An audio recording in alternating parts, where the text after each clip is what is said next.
High বন্ধুরা, সবাইকে নমস্কার। নতুন একটি রেসিপি নিয়ে আবারও হাজির হলাম। আজকে বানিয়ে দেখাবো রাস্তার ধারের মামার রেসিপিতে জাম ভর্তা।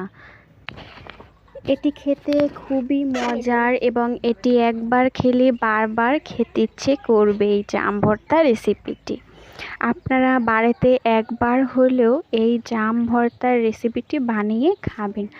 অনেক অনেক মজার এই রেসিপিটি। তো দেখুন, আমি প্রথমে জামগুলোকে ভালোভাবে ধুয়ে নিচ্ছি এখানে।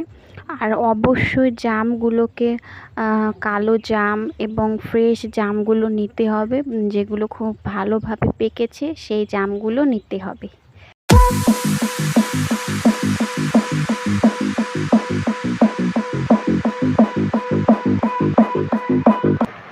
দেখতেই পাচ্ছেন জামগুলোকে ভালো করে আমি ধুয়ে নিয়েছি।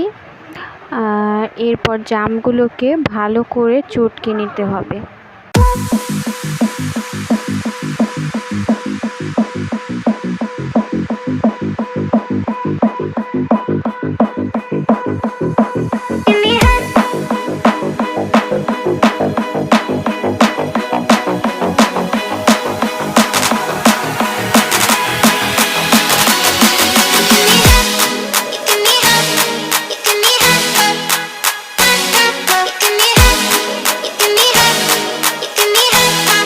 জামগুলোকে চটকে নেওয়ার পর এখানে আমি 2টা কাঁচামরিচ দেব, 2টা স্বাদ মতো।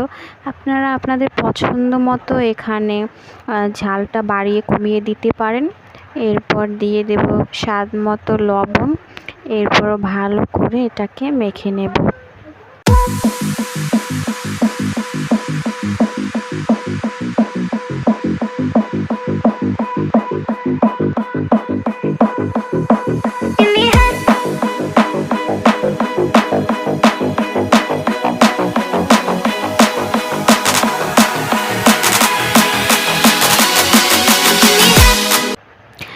এরপর 1 টেবিল চামচ এখানে কাসুন্দি দিয়ে দেব এবং দিয়ে দেব স্বাদ মতো চিনি।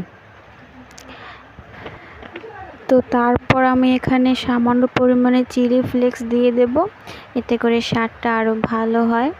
আমি এখানে কাঁচামরিচ এবং শুকনো মরিচ দুটোই ব্যবহার করেছি। এতে একদমই রাস্তার ধারে মামার জাম ভর্তার মতো টেস্টটা আসে, খুবই ভালো লাগে খেতে। তো দেখতেই পাচ্ছেন, এরপর আমি সুন্দর করে মেখে নিয়েছি। আর এই হলো আমার জাম ভর্তা। বাড়িতে অবশ্যই এটি বানিয়ে একবার হলেও ট্রাই করে দেখবেন। খুবই মজাদার এই রেসিপিটি, একবার খেলে বারবার খেতে ইচ্ছে করবে। আর এই রেসিপিটি যদি ভালো লেগে থাকে অবশ্যই সাবস্ক্রাইব করবেন।